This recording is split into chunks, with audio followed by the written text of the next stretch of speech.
PC gamers are showered with exciting, new, more powerful and more efficient components every year or two. Or at least that's the idea. Lately it seems like new upgrades are either underwhelming compared to what we already have, or offer a much needed spec bump, for an obscene price.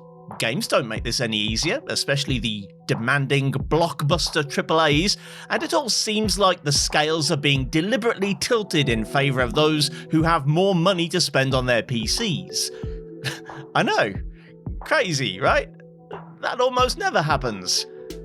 I wanted to explore the class divide in gaming to see what kind of experience PC gamers get at the opposite extremes of the spec spectrum, and see if things really are as bad as they seem, or if we've been blowing things out of proportion.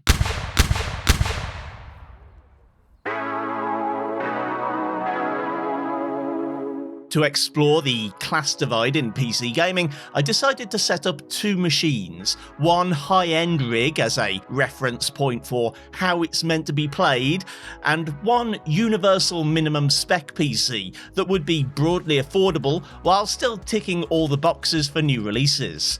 The first one is easy, so we'll come to that one last. The minimum spec PC was a bit of a challenge to come up with. Midway through planning the video, the news of the RAM-pocalypse dropped. Because supplies of new DRAM are being sold en masse to AI data centers, there's nothing left for consumers. This means that prices on both DDR5 and DDR4 memory are skyrocketing right now, and there will inevitably be knock-on effects for SSD and graphics card prices in 2026. Rather than using all new components then, I decided it made more sense to use something that people might already have or are able to buy secondhand for a reasonable price. The minimum spec PC is built around two key components, the AMD Ryzen 5 3600 6-core CPU and the Nvidia Geforce RTX 2060 Super GPU. This particular Ryzen is one of AMD's more popular processors of recent years, and if you don't already have one, you can buy one for a very reasonable price used, or even brand new in some markets. Technically, there are some games out there that already require 8-core CPUs at a minimum, or claim to anyway, but 6 is the most popular core count on the Steam hardware survey, and the Zen 2 series was the start of Ryzen's big push forward in single-threaded performance, so it made sense to go with this 6-core rather than a more expensive 8-core of the same era, or a cheaper but ultimately weaker 8-core from an earlier generation. RAM is going to be a sore point, I know. This 16GB dual-channel kit of DDR4 4000 looks pretty luxurious at the end of 2025, but I bought it for a fairly average price about 4 years ago. The CPU doesn't make full use of this high clock speed anyway, and would actually run slower if the RAM were using its full 4000 megatransfers, so I've dropped it to the more optimal frequency of 3600. Some would argue in favour of having more than 16GB. It is rare to find a game that needs 32GB as a minimum, but having more than 16 isn't pointless either. According to Valve, 41% of gamers have 16 compared to 36% with 32, so there's validity to both arguments, but I'm sticking with 16 because it makes the most financial sense in the current climate. The RTX 2060 Super is what I would consider to be the minimum GPU for AAA gaming in 2025. It supports DLSS upscaling and ray tracing, and has 8GB of VRAM, which is quickly becoming a necessity. Other good alternative candidates would be the Radeon RX 6600 or 7600, which are newer and more powerful, but also can be more expensive, and don't support FSR Redstone, AMD's machine learning powered alternative to DLSS. On the new market, you could also consider the Intel Arc B570, which would have been my choice if I'd stuck to all new parts. A lot of games can still run on lower specs than this, like say the RTX 3050 or GTX 1660, or even unsupported cards like the RX 580 and GTX 1060, but I thought this struck a good balance of low cost and high compatibility. All of which brings me onto the max spec rig. This is not my normal wheelhouse, and I'm aware that some of the components I'm using aren't actually brand new, elite tier stuff. Even the CPU, a Ryzen 7 9800X3D, is about to be superseded by a newer, fancier model. The motherboard is a B650E, which is technically previous generation, even though the new models aren't really all that different, and the Corsair Vengeance kit of DDR5 6000 is only 32GB, which doesn't seem that big of a leap over the 16 gigs of the min-spec machine. Still, this all amounts to a system that wouldn't look out of place as a graphics card testing platform, and would realistically be out of reach for the vast majority of actual gamers. I'd like to thank Scan Computers for providing the graphics card, an Asus TUF Geforce RTX 5090, which of course I couldn't afford to buy for myself. The Geforce RTX 5090 is still the undisputed king of consumer gaming GPUs, with the latest generation RTX feature set including multi-frame generation, transformer upscaling and ray reconstruction. I've been a customer of Scan Computers for almost 20 years, and I'd continue to buy from them even if they didn't support the channel. They have a great selection at competitive prices and have always given excellent customer service, so if you're in the UK and looking for a new PC or some new components, check them out at the link below. They are the reason the video is marked as sponsored content. However, they didn't actually pay me any money and they don't have any editorial control over the video. You might wonder how exactly I'm going to compare these radically different PCs. After all, there's 3 generations and multiple orders of magnitude separating them. If I do a standard like-for-like comparison at the same settings and resolutions, one computer's going to end up looking pretty stupid. Either the min-spec system will be running at 1 FPS, or the max-spec system will be rendering at 540p. The point of this project is to look at the whole experience, so both systems will be configured to give a balance of quality and performance. That might mean that the Max PC is running a game at 4K Ultra RT, while the minimum PC is running the same game at 1080p low. You think that isn't fair? No, of course it isn't. Nothing is. A good place to start a journey through contemporary PC gaming would be the 2025 Game of the Year. Clair Obscur Expedition 33 has already won or been nominated for an impressive number of awards. It could perhaps have been even more popular with PC enthusiasts if it weren't for one small issue. It was built in Unreal Engine 5. Epic's now notorious engine wowed everyone when it launched a few years ago, but has since established a reputation for being used to put flashy graphical features ahead of smooth, enjoyable gaming experiences.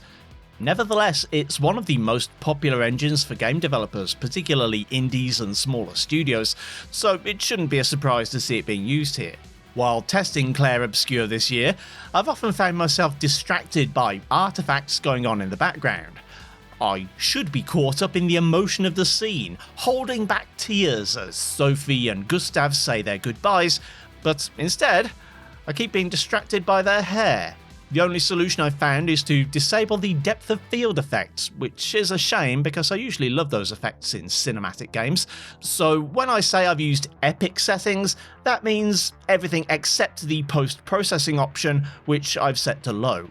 Minor complaints aside, what does the max spec PC get you? Well, I have to say, if you're expecting a perfect 4K native experience, you might be disappointed. The average in the busy plaza scene only just surpasses 60 FPS and can dip below this. And while the rest of the game appears to be less demanding, you'd ideally want to apply DLSS quality to maintain a smooth 60 without losing apparent image quality. Of course, we have access to frame generation too, which might help somewhat if you want to take advantage of a high refresh display, but dodge and parry timing in this game is already extremely tight, and adding more latency would only make the game harder to play. Even with DLSS enabled and VSync turned on for the sake of getting tear-free capture footage, there's still the occasional loading stutter as I move through the world. Award winner or not, Clair Obscur isn't immune to UE5's stutter struggles. Moving to the minimum spec machine requires immediate compromises. Dropping resolution from 4K to 1080p is going to be mandatory going forwards. It still only barely delivers 30 FPS in the plaza test, and frequently drops below this. It still does look pretty damn good at least, but you're at risk of seriously harming your gaming experience for the sake of prettier graphics. Dropping the quality preset to low and enabling DLSS performance brings us up to a largely 60 plus frame rate and actually delivers surprisingly decent images. However, the draw distance does close in somewhat, and in cutscenes the lack of subsurface scattering can make faces look a bit craggier and a bit less pretty than they're supposed to. DLSS is doing incredible work with what's essentially a 540p original image, but the flaws are still there if you're looking for them. And now for something completely different. Doom: The Dark Ages didn't make any friends for itself among the budget gaming community by requiring a ray tracing enabled GPU, and in particular one with 8GB or more VRAM. I've made a whole video on my second channel about the perils of ray tracing, and I'm not going to repeat too much of that here, but the VRAM saga has been particularly painful lately. It's less than 5 years since the first game that required a 4GB graphics card, and I'd argue that many of the games that have released since Marvel's Guardians of the Galaxy don't look all that much better. It doesn't help that Doom: The Dark Ages uses its new and improved id Tech engine to live up to the game's subtitle, at least in the first level. It does, however, try to offer more than a simple sequel experience, mixing up gameplay by trading the traditional guns blazing approach for a more tactical one. The addition of the shield, as well as light bullet hell elements, some far less punishing parry timing than Clair Obscur, and a new focus on story via cutscenes, makes The Dark Ages the most different game in the new Doom series, for better or worse. Starting this time with the minimum spec PC, Doom is too much for it to handle above the low preset, in part due to the lack of VRAM, but also just in terms of raw performance. I found DLSS quality was necessary to reach a near perfect 60 FPS, even at 1080p, and if you thought that the combination of low settings and sub-native resolution would look bad, you might be pleasantly surprised. Even the cutscenes look surprisingly decent, though you could of course nitpick over texture quality, if you weren't the one who had to pay for the PC. The max spec system can be cranked up to 4K Ultra Nightmare with maximum textures and DLAA and deliver a respectable 90 FPS. But does it actually look better? Arguably, it's not easy to tell in action, and while the cutscenes will show these benefits more clearly, they're the part of the game you're most likely to skip.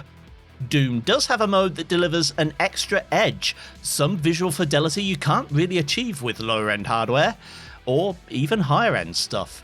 For an experience that's more Crysis than Doom, there's a path tracing mode, which cuts the average frame rate down from 90 to below 30. Sub 30 FPS Doom on an RTX 5090. Who'd have thought? If you want to make this mode playable, I'd recommend something a bit stronger than DLSS quality. It helps a lot, but doesn't manage even a 60 FPS average, so going to performance might be the best solution. On the flip side, Kingdom Come Deliverance's sequel made itself the darling of budget gamers by eschewing the much maligned UE5 engine and trappings such as ray tracing in favour of an updated version of the same engine as the first game, and still managing to look pretty damn good despite this. Graphically, the only major flaws are in reflections, and even turning quality up to the experimental preset can't fully correct them. However, we have enough power in the max spec machine to drive this experimental preset with absolutely no issues. Native 4K, even using DLAA, which is frankly overkill at this resolution, well surpasses 60 FPS and is on the way to 90 on average. Of course, we don't have enough juice in the minimum machine to run at such lofty settings, right? Well, I mean, this isn't Doom. Even in combat, the pace of KCD2 is much less twitchy, and so you might be happy with a 30 FPS experience. I don't think I'd recommend it, especially when the frame rate does drop into the 20s in busier areas, but you could achieve a fairly playable 1080p with the experimental presets. 60 FPS isn't too much to ask for, however, and you can drop to the high preset and still get good quality visuals and a 65 FPS average without needing to employ DLSS. Lately, gamers have been championing the idea of worse graphics, better games. Not that we want games to look ugly, just that they'd rather that better imagery didn't come at the expense of enjoyable experiences. I'd argue that some games should go all out on graphics. This is a visual medium after all, and a lot of games from studios like Ubisoft have movie-sized budgets. That's why I feel confident in saying that Assassin's Creed Shadows doesn't look good enough. Yes, the character models are better and environments more detailed and the lighting's more realistic as you'd expect. My biggest issue is with textures. Sometimes you'll come across a piece of wood or ground or cloth that looks like it hasn't finished loading in. And what's worse, this is the 32GB RTX 5090. It looks even worse on the 8GB card. At maximum settings, Shadows is running with ray tracing, both for global illumination and reflections, though it's a step short of full path tracing. This still means it's particularly demanding, if not quite as bad as Doom the Dark Ages can be, and the max spec PC falls just short of 60 FPS at native 4K in the built-in benchmark. Disappointing, but nothing a bit of quality DLSS can't fix. The minimum spec machine, however, needs some tweaking to find the right balance. I ran the benchmark at a half dozen different settings, and RT really isn't an option here. I couldn't even reach 30 with it enabled. Without ray tracing, you can achieve 30 FPS at native 1080p, though again, the texture setting is more of a suggestion than a request, and some stuff's gonna look rough, even at a preset called Very High. Reaching 60 is possible, but not without significant sacrifices. I had to go all the way down to very low and drop DLSS all the way to performance, but it did the trick. And you know what? For an internal resolution of 960 by 540, this holds up surprisingly well. Don't get it twisted, this is a long way short of the 5090 experience, and the low quality assets sometimes make me laugh out loud, but if you can suspend your disbelief enough to ignore massively pixelated fire effects and blood spatters, you could happily play the whole game on this system. A lot of the VRAM concerns in PC gaming in 2025 originated back in 2023 with the PC port of The Last of Us Part 1, a game that was designed for 12GB GPUs but was released in the RTX 30 series generation. The average gamer at the time was lucky to have 6GB of VRAM, and then current 12GB cards, like the RTX 3060 and RX 6700 XT, were out of reach due to the crypto mining boom. Those days are gone, and today you still can't easily get hold of 12GB of VRAM because gamers, that's why. The Last of Us Part 2 seems to be a bit better performing overall compared to its predecessor, but can still eat up a whole 8GB of VRAM without leaving crumbs, so the minimum spec machine needs to make some compromises. At the very high preset, things seem to go well enough for a locked 30fps experience, right up until this clearing, whereby the memory runs out and the game starts hitching and stuttering. Dropping to the high preset keeps memory usage below the red line, but it really needs DLSS to maintain a solid 60 FPS. Still, with all that in mind, the game looks mostly fine at these settings. Some of the post-processing effects are maybe a touch worse, but character models still look great. Once you have the VRAM and horsepower to handle it, however, The Last of Us Part 2 is actually one of the smoothest experiences I've seen in single-player games recently. I run the benchmarks in this forested area outside of Seattle because it's particularly heavy on both the CPU and GPU, and despite that, the max spec PC can handle full native 4K at over 100 FPS.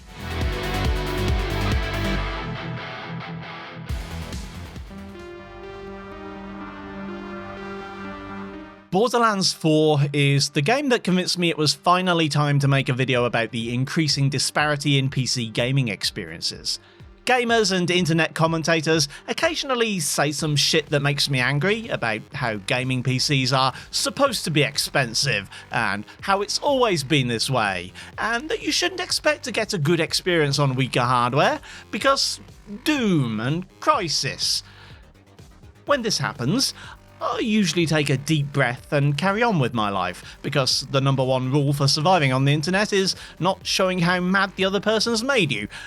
But when it's coming from the CEO of a company who's selling an inferior product while blaming consumers for not having enough money, I can't help myself.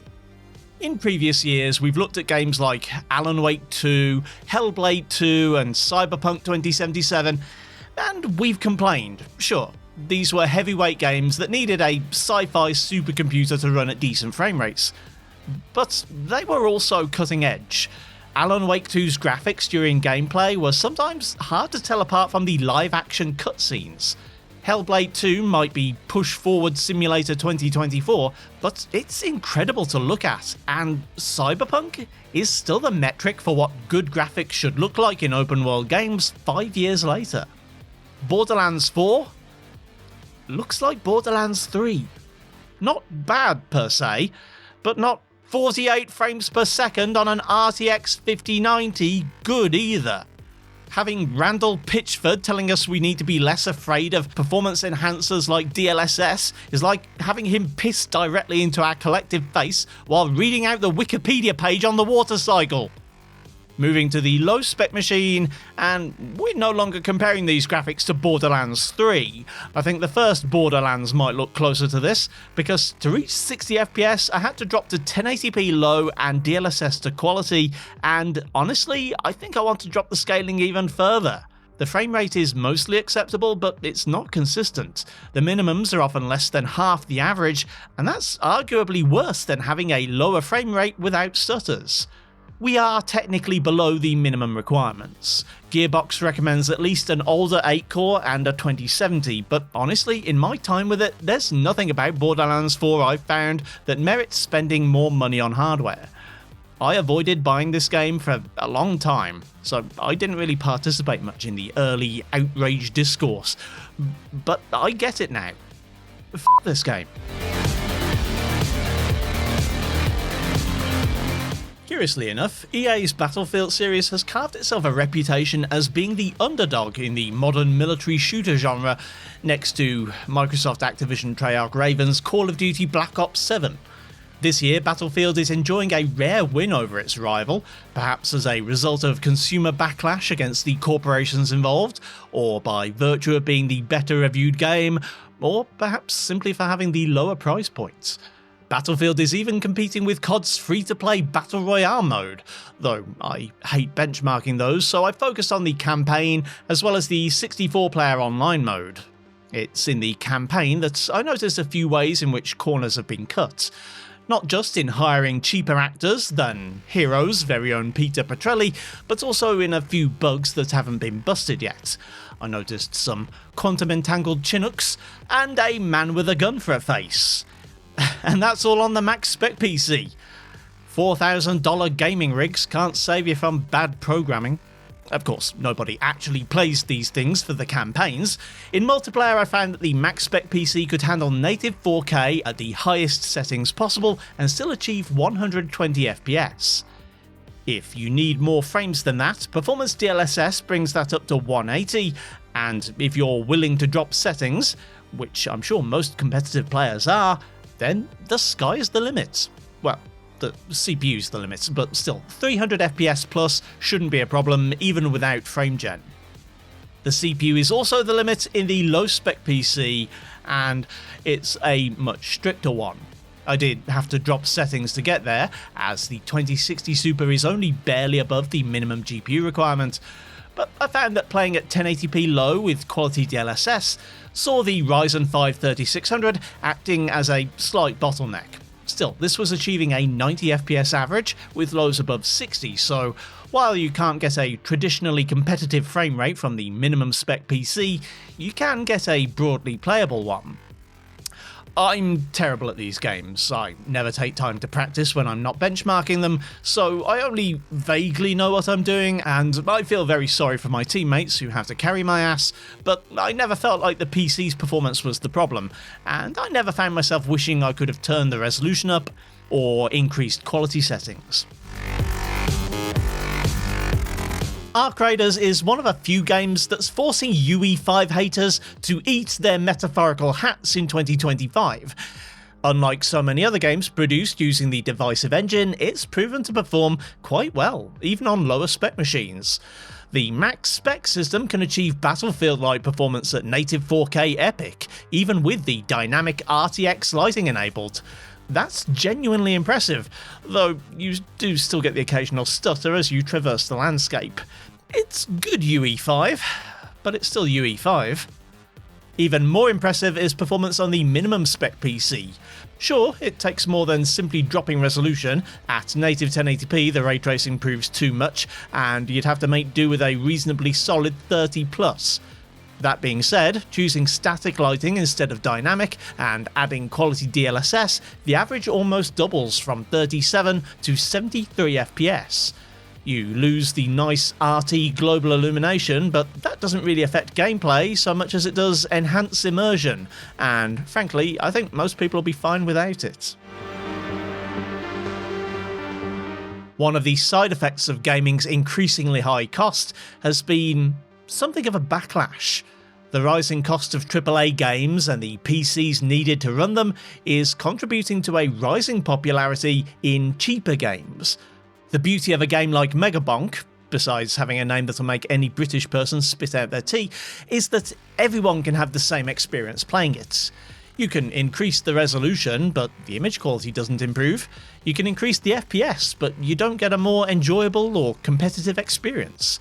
The game is supposed to look lo-fi, the performance is supposed to be high even on a low power machine. The max spec PC can hit 300 FPS at 4K, the minimum spec one only manages 170 FPS at 1080p.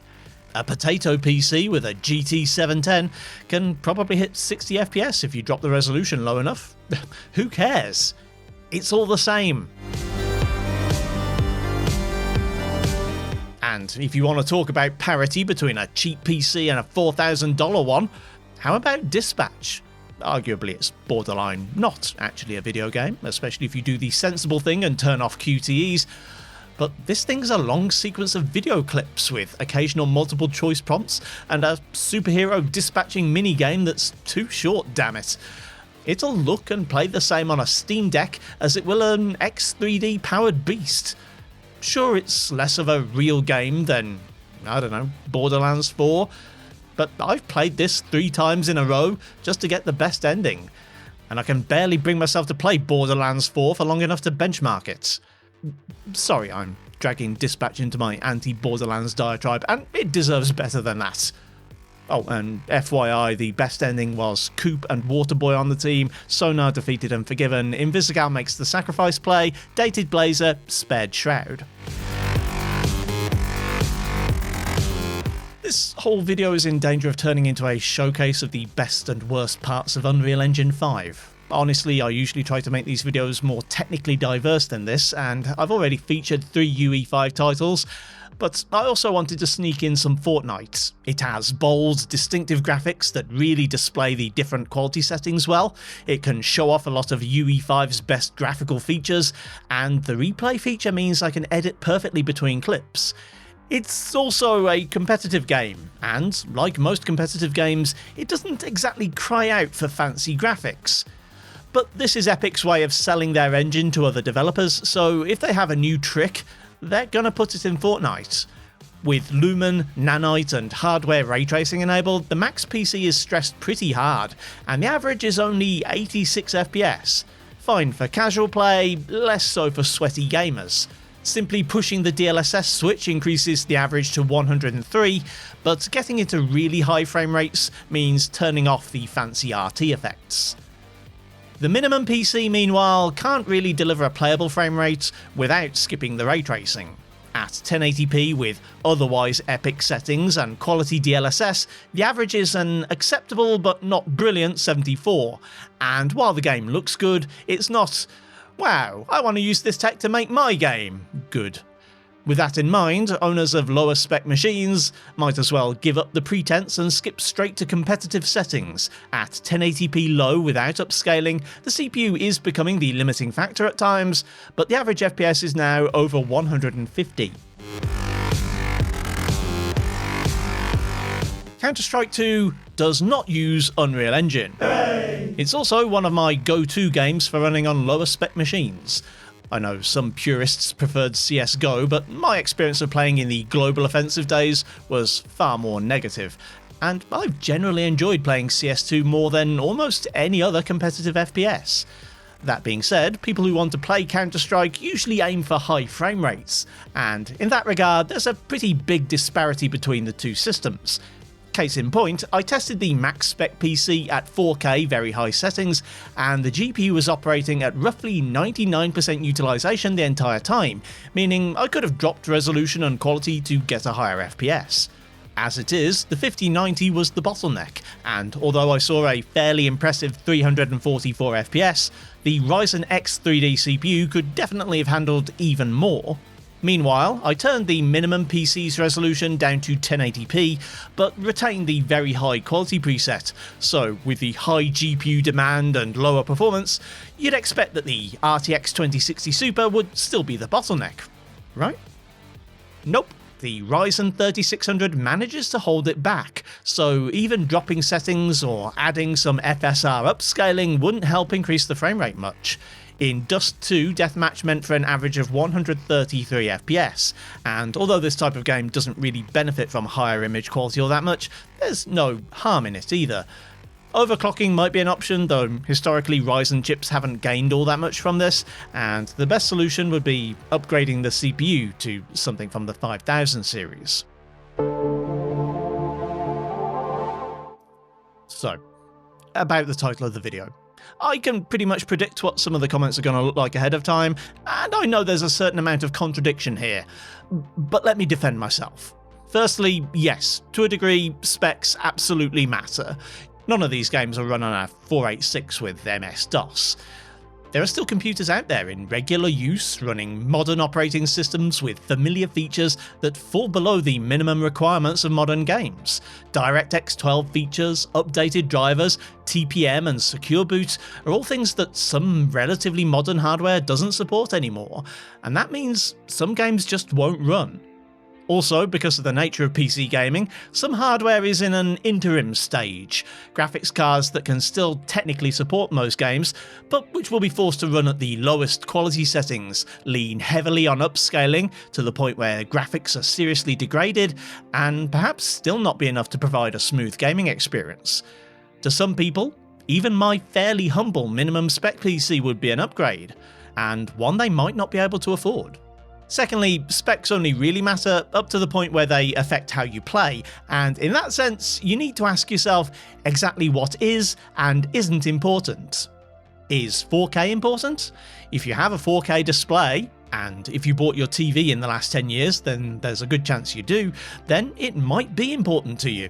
But then again, you can still run games at 1440, 1080 or even lower if you have to, and if your TV's 12 feet away from you, then you might not easily tell the difference.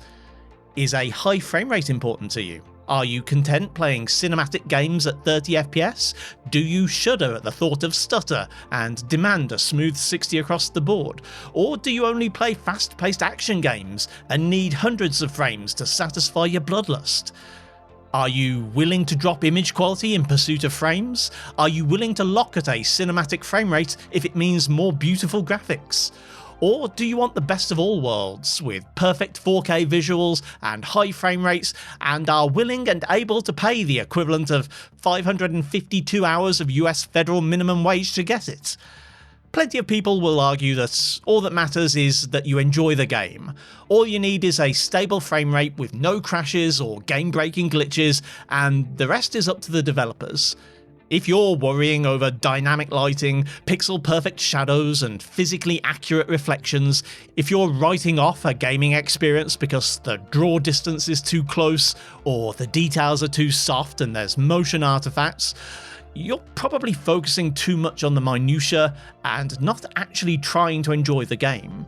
Honestly, for the purposes of this video, that's the side I'm taking. In the context of the current PC hardware market, and with the threat of more price hikes to come, we might all have to make some compromises and lower our standards if we want to continue enjoying the latest games. There's a valid counter-argument too, that if all these details aren't important, why are they there? Why do games take so long to develop? Why are budgets so high? Why are we asked to buy new hardware all the time if we're ultimately going to be forced to accept a lesser experience? I don't have an answer, but I look forward to reading yours in the comments.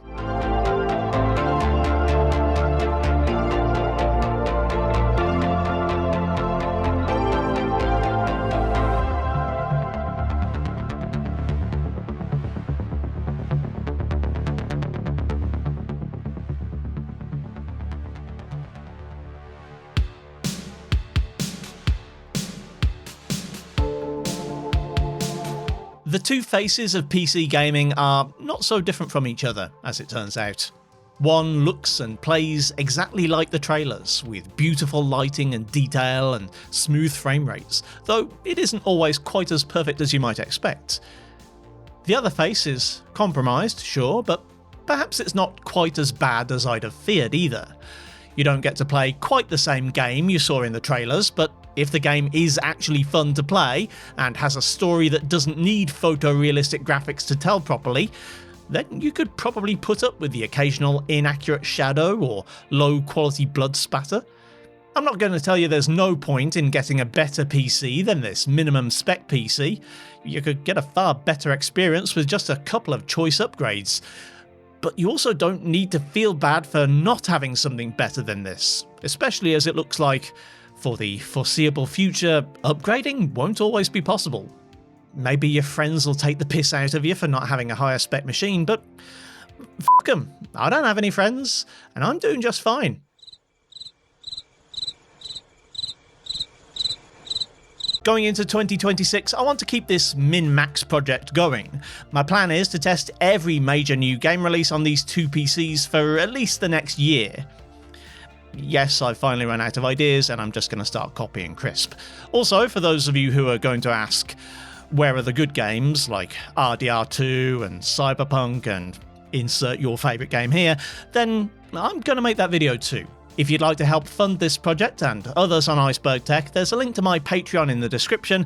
You can become a channel member, or you can make one-off donations with the Super Thanks button. Thanks for watching, kindly do the usual YouTube things if you feel so inclined, and I'll see you next time.